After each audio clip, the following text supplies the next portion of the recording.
Bueno, yo entonces me voy a referir a toda la audiencia de los compañeros y compañeras que viven en Buenos Aires y en otras provincias de la hermana República de la Argentina. Un saludo cordial a todos ustedes, compañeros, ahí a Gabriel, a Rolando, Jaime, a todos ustedes, agradecido por la invitación y por supuesto encantadísimo de participar en este brevísimo análisis sobre las elecciones en el Perú que nos abren un horizonte de muchas expectativas, pero también hay sombras que pueden empañar esta gran victoria del pueblo peruano. Gracias, hermano. Rápido voy a presentar a los panelistas y ya nos adentramos en el tema. Jaime Velázquez es el dueño del medio Ecolatino, peruano de nacimiento, sin lugar a dudas, perdón, el canal que más trabajó en la región durante el último golpe de Estado en Bolivia. El Gabo Villalba, como lo conocemos en Argentina, Gabriel Villalba Pérez, politólogo, abogado, director de la CENAR, también es el secretario de Formación Política de la Organización Mundialmente Unidos por la Huipala.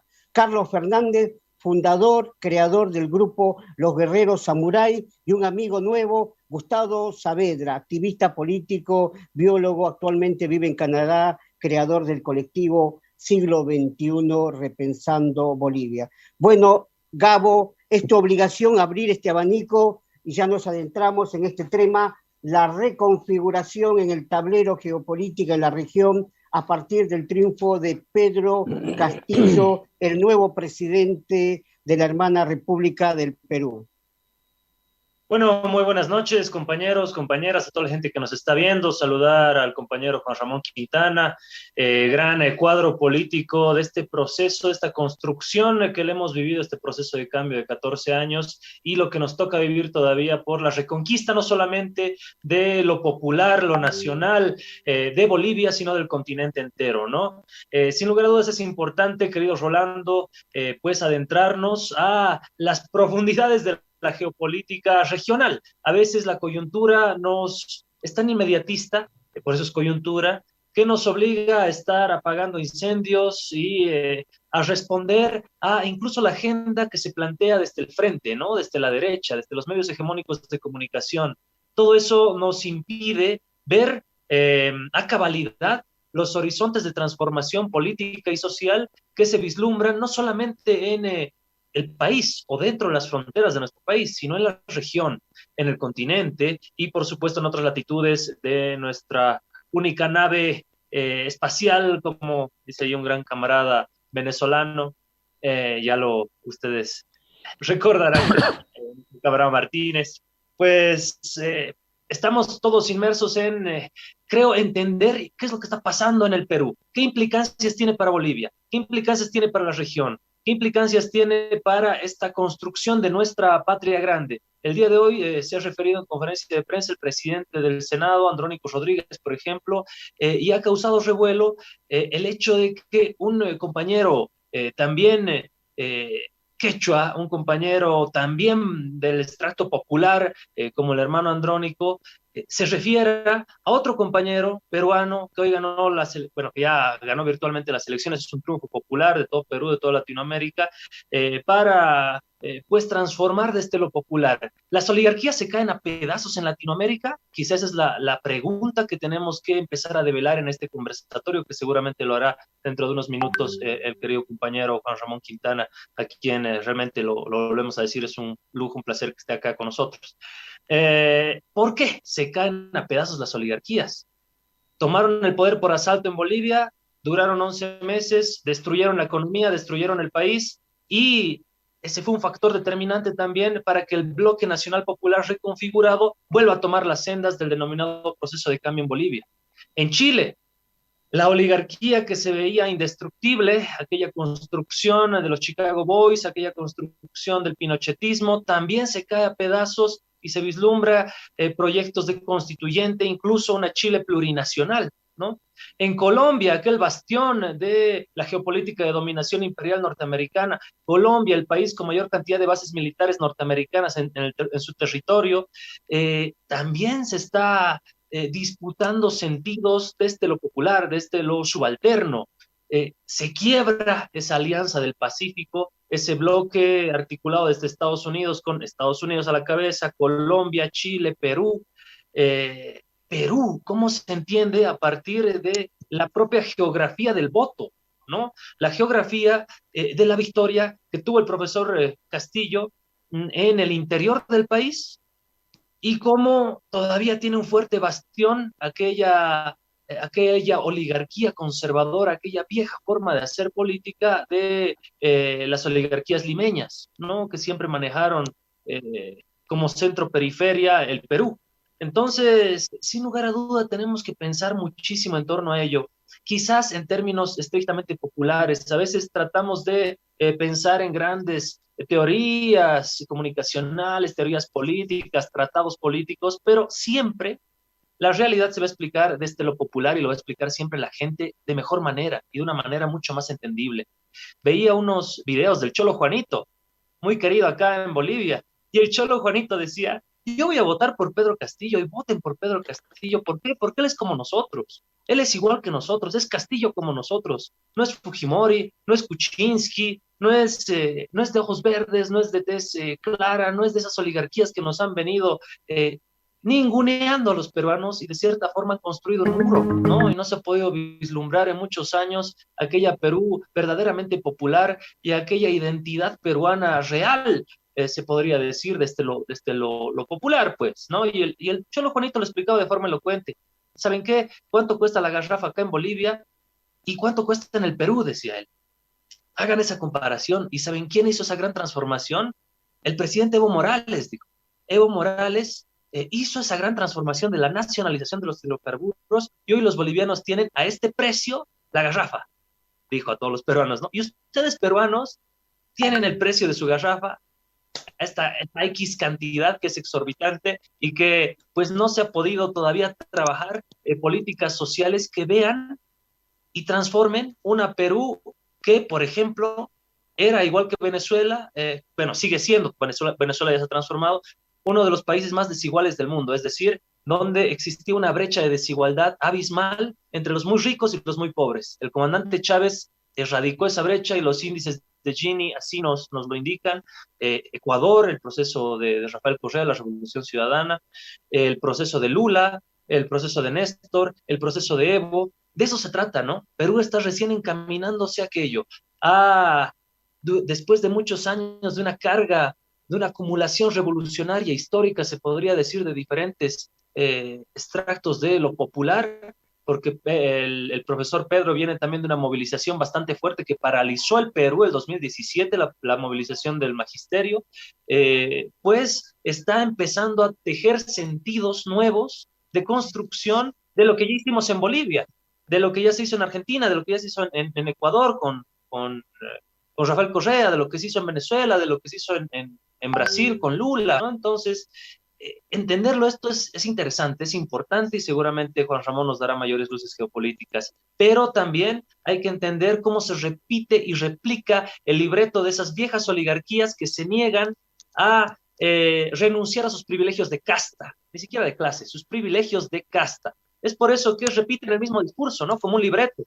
Igual que Trump, dicen, pierden las elecciones, dicen fraude. Igual que el 2019 perdieron las elecciones con Evo Morales y aludieron al fraude.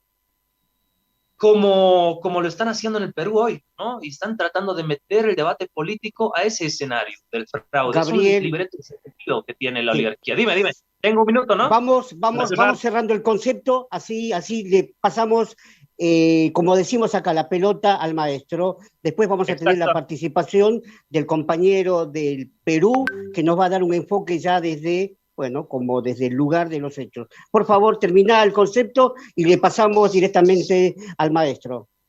La pelota siempre al 10, como dice la canción, ¿no? Pues yo que quiero cerrar, querido hermano, con esta idea que la quiero, quizá la pueda abordar el hermano Juan Ramón. Las oligarquías se caen a pedazos en Latinoamérica. Perú es el ejemplo. Bolivia ya lo demostró, las elecciones. Quedo con esas cuestionantes y pues nada, paso la pelota al 10 como dices. Muchas gracias, hermano. Como dijo, la pelota derechito a los pies del 10. Juan Ramón, te escuchamos, hermano. Gracias, gracias Rolando, gracias compañeros nuevamente. No, me parece muy atinadas todas las observaciones que ha hecho el compañero Gabriel. Yo lo que voy a hacer va a ser un poco enriquecerlas, pero yo partiría también de una pregunta para tratar de entender qué es lo que ha ocurrido en el Perú. Nadie, en su sano juicio, hace pocos meses podía predecir una derrota de una fuerza popular en el Perú, todo lo contrario.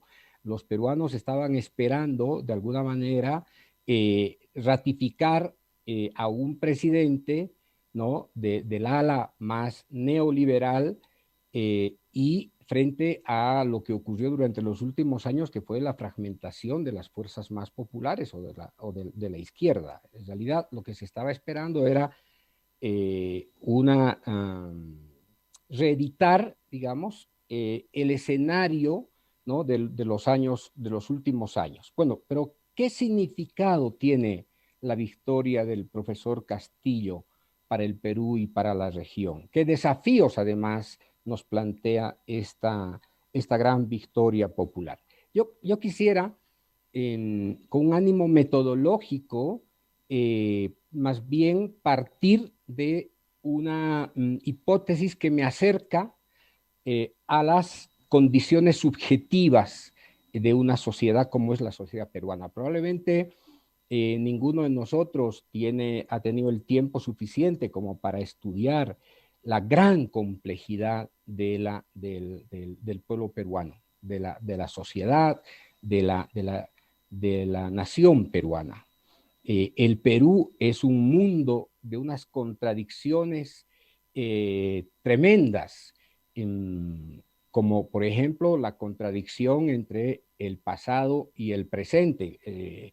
Cada vez se descubren más restos arqueológicos de nuevas culturas, fundamentalmente en la costa del Pacífico.